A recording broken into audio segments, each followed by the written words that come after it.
Hello dear students, how are you? I hope you are fine. Welcome to my channel Law Scholars and Legal Issues.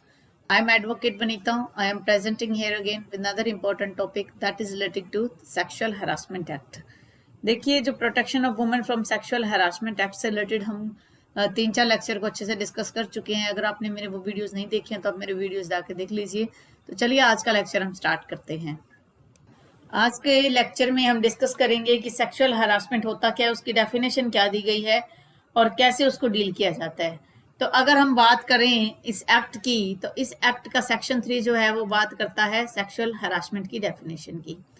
Section 3 of the Act deals with the definition of sexual harassment. As per this section, no woman shall be subjected to sexual harassment at any workplace. किसी भी woman के साथ कोई भी sexual harassment नहीं किया जाएगा किसी भी वर्क प्लेस पे। वर्क प्लेस का मतलब कोई भी काम करने की जगह। ऐसा नहीं है कि हमारे घर में जो मेड काम करती है तो आप उसके साथ सेक्सुअल हरासमेंट कर सकते हो। कोई भी लेडी कहीं भी जॉब कर रही है किसी भी सेक्टर में, whether that is a private और पब्लिक सेक्टर, अगर उसके साथ सेक्सुअल हरासमेंट किया जाता है तो वो इस एक्ट में फॉल कर जाएगा। इसके साथ साथ आईपीसी के तहत भी एक एफआईआर उसके अगेंस्ट रजिस्टर की जा सकती है। Here the word any work place means public as private sector. यहाँ पर पब्लिक सेक्टर भी इंक्लूड होगा और प्राइवेट सेक्टर भी इंक्लूड होगा। ये सेक्शन आगे फिर क्या कहता है, this section also deals with such act और ओमिशन और कंडक्ट और बिहेवियर। चाहे आपने एक्ट किया चाहे आपने एक्ट नहीं किया, आपने कोई कंडक्ट किया इस टाइप से कि जिससे ये लग रहा है कि आप सेक्सुअल हरासमेंट कर रहे हो, या कोई ऐसा बिहेवियर आपने किया, व्यवहार किया which leads to the act of sexual harassment at work place, उसे वर्क प्लेस पे सेक्सुअल हरासमेंट कहा जाएगा। जैसे एक्ट करना मतलब किसी फीमेल को आपने पूरी तरह से टच किया। सेकंड चीज को दूसरा टच कर रहा है लेकिन आप उसे रोक नहीं रहे हो, आप एक एम्प्लॉयर हो, आप उसे मना नहीं कर रहे हो, आप उसके अंदर बराबर इन्वॉल्वमेंट कर रहे हो। आपने कंडक्ट किया, ऐसा कंडक्ट किया, आपने कोई इशारे किए किसी फीमेल की साइड एक सेक्सुअल प्लेजर लेने के लिए, सेक्सुअल फेवर लेने के लिए, या आपने ऐसा कोई व्यवहार किया कि आपकी बातों से ऐसे लग रहा है कि आप सेक्सुअल हरासमेंट कर रहे हो, तो ये सारी की सारी चीजें जो हैं sexual harassment at work place में काउंट होगी। सच कंडक्ट एक्ट ओमिशन और बिहेवियर में भी एक्सप्रेसिस और एम्प्लॉयड, यहाँ पर एक्सप्रेस आएगा, एक्सप्रेसिस गलत लिखा गया है, स्पेलिंग में कोई एरर आ गया है तो यहाँ पर आएगा एक्सप्रेस। ठीक है, वो आपने एक्सप्रेसली किया हो या एम्प्लॉयडली हो वो मैटर नहीं करेगा। It also includes humiliating environment. आप किसी भी फीमेल के साथ एक गलत व्यवहार कर रहे हो, ह्यूमिलेट कर रहे हो, उसको मानसिक या शारीरिक तौर पर उसको आप डिमोरलाइज कर रहे हो, विच अफेक्ट्स हेल्थ और सेफ्टी और सिक्योरिटी ऑफ वुमेन। जो आप ऐसा व्यवहार कर रहे हो, ऐसा एनवायरनमेंट, ऐसा माहौल उसे पैदा कर रहे हो, उसके लिए दे रहे हो जिसकी वजह से उसकी हेल्थ पर कोई फर्क पड़ रहा है, उसकी सेफ्टी पर कोई फर्क पड़ रहा है और उसकी सुरक्षा पर कोई फर्क पड़ रहा है, तो वो सेक्सुअल हरासमेंट की डेफिनेशन में फॉल कर जाएगा।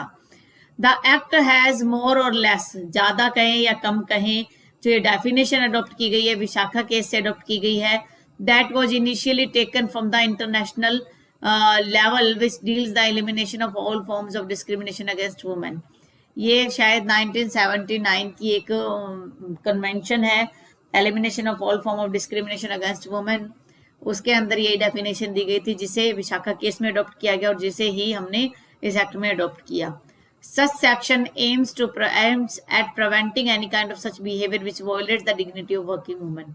ये सेक्शन साफ तौर पर उसी चीज को फोकस कर रहा है कि जहां पर एक वर्किंग वुमन की डिग्निटी को आप वायलेट कर रहे हो वो सेक्सुअल हरासमेंट में फॉल कर जाएगा। However, हालांकि with respect to the definition of sexual harassment is not clear. हालांकि जो डेफिनेशन है सेक्सुअल हरासमेंट की वो क्लियर नहीं है, स्पष्ट नहीं है।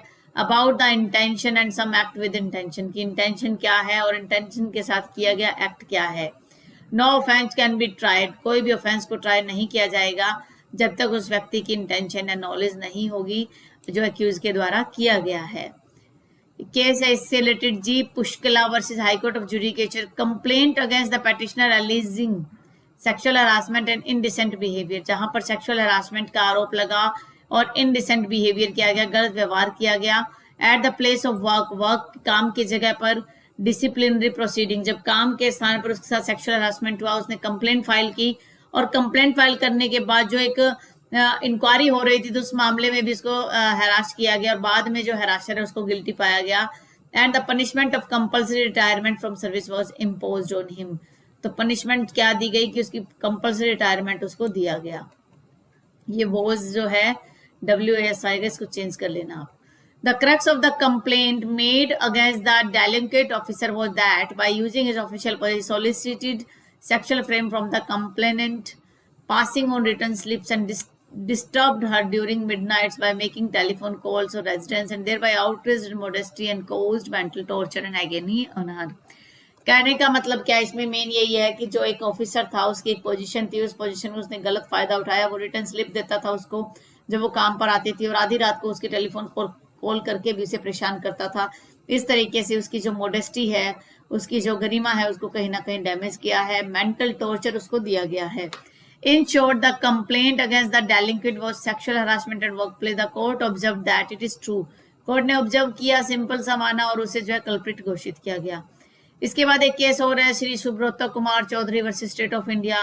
इसमें आरोप लगाया गया कि जो अमृता मुखर्जी है दूसरे कलीग के साथ, उन्होंने ये बिलीव किया कि मैरिज हैज टेकन प्लेस, की शादी हुई है and miss Amrita Mukherjee is wife, और मिस अमृता मुखर्जी जो है इसकी वाइफ है। तो किसी कलीग ने ये बात कही।